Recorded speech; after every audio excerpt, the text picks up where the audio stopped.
Aí, nação tricolor, fala família Tricolaço FC, sejam muito bem-vindos aqui a mais um vídeo do canal, Felipe Sandri na área. E antes de mais nada, quero agradecer muito a audiência de todos vocês, a participação aí na página dos comentários, enfim, todo o contato que vocês estão tendo comigo aqui nessa retomada aqui do canal. O canal ficou parado por um período aí pequeno, mas ficou. E agora a gente está retomando aí a todo vapor, então muito obrigado mais uma vez pela audiência, pelo crescimento do canal e por vocês estarem aí gostando e dando feedbacks positivos aí a respeito dos vídeos, tá? Galera, separei dois assuntos aqui interessantes. O primeiro, na verdade, é mais uma pincelada aí pra gente falar dessa novidade aí. O Rojas, né? Equatoriano Rojas, com aquele problema interminável da lesão do joelho dele, está já voltando a fazer os testes, né, os treinos aí com bola, tocando na bola, isso é um bom sinal. E ele teve aí, o São Paulo está acertando aí com ele os detalhes de uma prorrogação do contrato dele.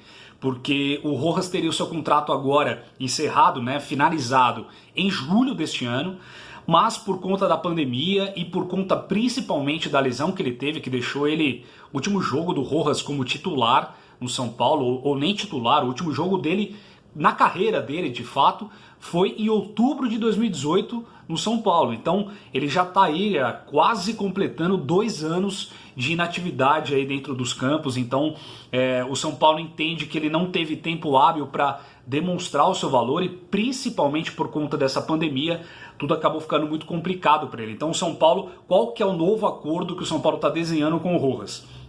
Esse novo acordo deve ser estendido até fevereiro de 2021, então é um tempo aí que o Rojas, nessa recuperação que ele está tendo e com o retorno do futebol depois da pandemia agora, ele pode talvez conseguir demonstrar um pouco do seu futebol. E aí qual que é o lance? Ele vai ter uma meta para ser ampliado aí, ele vai ter metas que esse contrato pode ser ampliado até dezembro de 2021. E como que vai funcionar isso? Tem uma cláusula de renovação automática nesse atual contrato agora que ele está desenhando com o São Paulo, onde vai ser baseado em metas de jogos. Ou seja, se o Rojas cumprir 40% dos jogos até fevereiro agora de 2021, ele automaticamente, o seu contrato é renovado, é postergado, né, é aumentado até dezembro de 2021. E não é simplesmente ser relacionado, ele tem que entrar em campo.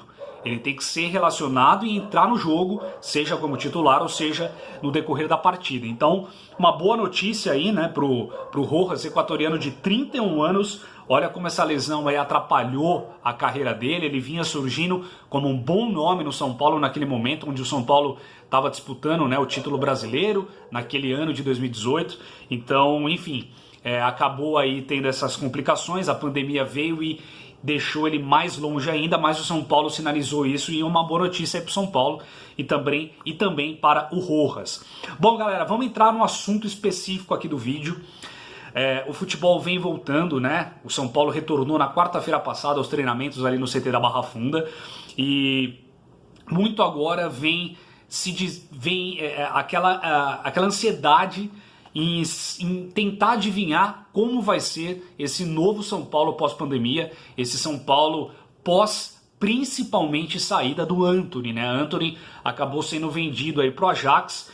Se não tivesse a pandemia, ele teria jogado, né, desde março ali até julho, ele teria contribuído com o São Paulo, seja no Paulistão, seja na Libertadores e até no início ali do Brasileiro, se tudo fosse normal, né? O Brasileirão teria iniciado ali no começo de abril e o Antony, teria ajudado e contribuído com o São Paulo. Mas a pandemia veio, ele não jogou e aí agora ele não é mais jogador do São Paulo, ele já é oficialmente jogador do Ajax e não entra mais em campo com a camisa do São Paulo. Então fica aquela incógnita, né? Quem vai substituir Antony no time do São Paulo? Quem que o Fernando Diniz imagina para colocar ali no lugar do Antony? E se o São Paulo tem ou não alguém para compor esse lado ali do campo. Já adianto de antemão para vocês aqui que o cenário ideal qual seria? O São Paulo ter, na verdade, bala na agulha para trazer um jogador que fizesse essas funções, né? Que fizesse aquele lado de campo com maestria, que fosse um jogador parecido nas características como o Antony, e também, por que não, mais um centroavante, um jogador de área, um grande finalizador.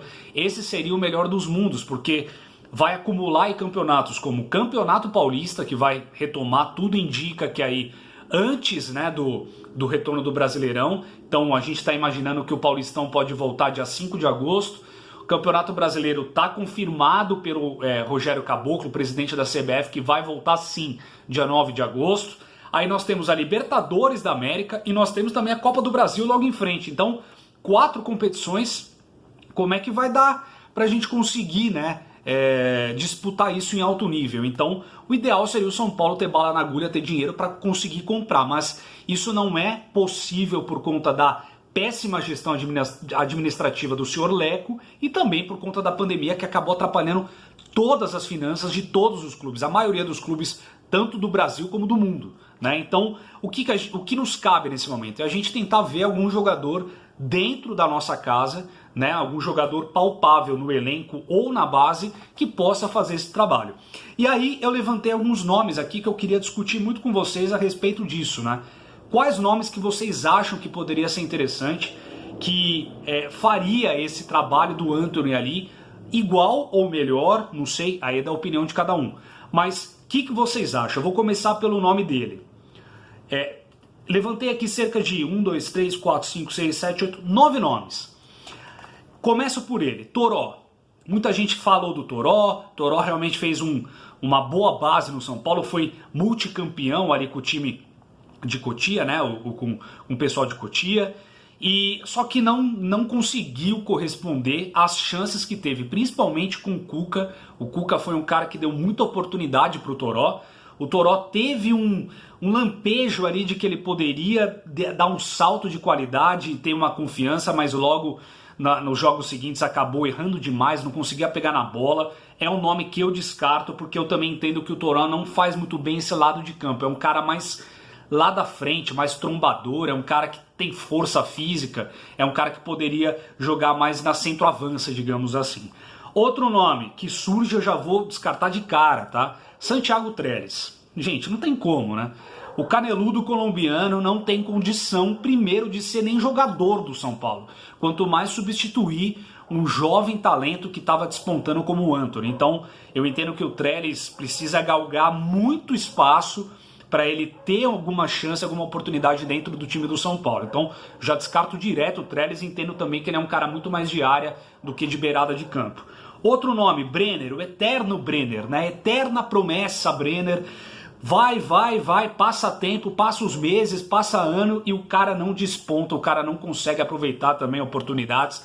Para mim é uma eterna promessa. O Brenner tem todas as possibilidades de poder sim virar um grande jogador. É rápido, é habilidoso, é um cara que é motivado e seguro, tendo confiança, ele pode sim fazer gols, ele demonstrou isso na base, mas como todo mundo fala, né, base é uma coisa, profissional é outra, então eu entendo que Brenner também é um cara que precisa de mais espaço, precisa ter uma rodagem ou entrando nos jogos no decorrer das competições, ou até mesmo sendo emprestado, podendo ganhar mais cancha em outro time, para poder depois despontar aí e tentar disputar uma vaga nessa posição para o time titular do São Paulo. Já descarto também.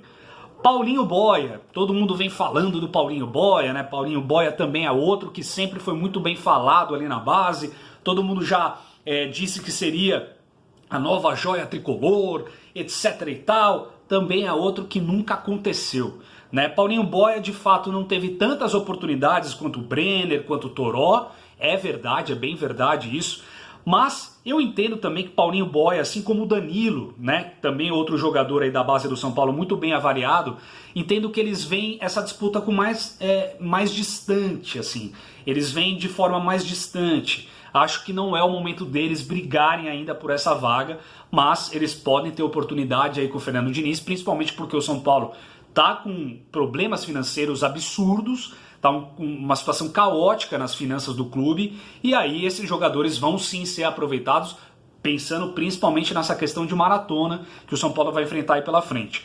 Aí vem o nome que muitos dizem, né, que seria o nome ideal para substituir o Antony, porque ele tem características parecidas, etc e tal, que é o Elinho. E aí, pode ser polêmico o que eu vou dizer aqui, mas para mim o Elinho não pode mais vestir a camisa do São Paulo. E eu vou dar algumas razões para isso. Elinho é outro grande jogador de base, né? Não tem aquele jogador que é o leão de treino, que destrói no treino, chega no jogo em si, no profissional, o cara é um gatinho, né? Não faz nada, nem mia, né? O Elinho eu acho que é mais ou menos nessa linha. Ele despontou também como um grande jovem, um jogador multicampeão, de rara habilidade ali para chutar de longa distância, mas também quando teve a oportunidade, principalmente com o Cuca, o cara não fez nada demais. Fernando Diniz deu oportunidade para ele também no ano passado, ele também não correspondeu, não disse a que veio. Então assim, eu entendo que o Elinho não tem mais espaço no São Paulo, ele já está meio que manchado. Talvez esse período longe, né, por conta da pandemia e tudo mais, talvez ele tenha colocado um pouco a cabeça no lugar, talvez ele tenha visto os jogos que ele fez, talvez ele possa ter feito um meia-culpa ali para tentar melhorar, mas de cara eu já acho que Elinho nem deveria estar nesse elenco do São Paulo. Eu acho que ele é um jogador que quando entra não faz nenhuma diferença. É mais um peso do que uma solução. Então para mim Elinho também está descartado. E aí sobram 3 opções que eu gostaria de conversar com vocês. A primeira é Gonzalo Carneiro. Carneiro, por que eu acho que o Carneiro não vai ser esse jogador que vai substituir Antony, por exemplo? Pelos motivos óbvios. Primeiro, porque Carneiro eu entendo também que é extremamente limitado tecnicamente. Segundo, é um jogador que eu entendo que também não faz muito bem essa beirada de campo. Acho que é um jogador alto, um jogador brigador, um jogador que disputa lá na frente. Dependendo do adversário, do esquema tático para aquela partida, ele pode ser aquele cara ali de chuveirinho, aquele cara de disputa, aquele cara de pivô, né, de tentar distribuir a bola ali no ataque como um falso 9, digamos assim. E terceiro, porque ele ficou parado aí pela questão do doping, um cara que teve um problema aí pessoal por questão de uso de cocaína, por dependência. Então por questões aí, na verdade, que acabam saindo da esfera ali das 4 linhas, né? O Gonzalo Carneiro foi aí pego, né, no exame antidoping, uso de cocaína, dependência química, um problema pessoal muito grave. E ele acabou tomando um gancho de 2 anos aí da Justiça Desportiva e por bons comportamentos acabou tendo sua pena reduzida para 1 ano. Só que ele ficou 1 ano parado, né? Fisicamente sente demais, ritmo de jogo. Então tudo isso e a questão do Fernando Diniz também, né? Fernando Diniz deixou muito claro que ele imagina, ele vai sim dar uma oportunidade para o Gonzalo Carneiro, mas eu entendo que não vai ser assim, né? Não é voltando de pós-pandemia ele já vai ser titular. Não tem como. Então é outro nome que eu também risco, não tem condição. Então Gonzalo Carneiro também acabo tirando dessa briga. E aí ficam 2 nomes, Everton e Pablo. E aí eu vou explicar o porquê do meu nome nessa disputa aqui, né? Nessa briga talvez pelo jogador que vai acabar entrando no lugar do Antony no time titular. Everton é um cara, no meu modo de entender, que fisicamente, de forma estética, digamos assim, ele lembra o Antony. Ele é um jogador pequeno, né, de média estatura, é um jogador, de certa forma, ágil, rápido, que corre bem o gramado e tem o drible como recurso. A questão principal do Everton, no meu modo de entender, é que a parte física dele não contribui com ele. Eu acho que o Everton ele tem muitos problemas. O grande problema do Everton dele não ter conseguido alcançar maiores voos na carreira dele foi por conta dos problemas físicos que ele teve. Ele tem muita lesão, ele tem muita contusão, muita coisa muscular. E isso acabou atrapalhando o rendimento dele em campo e o crescimento dele como atleta, como jogador.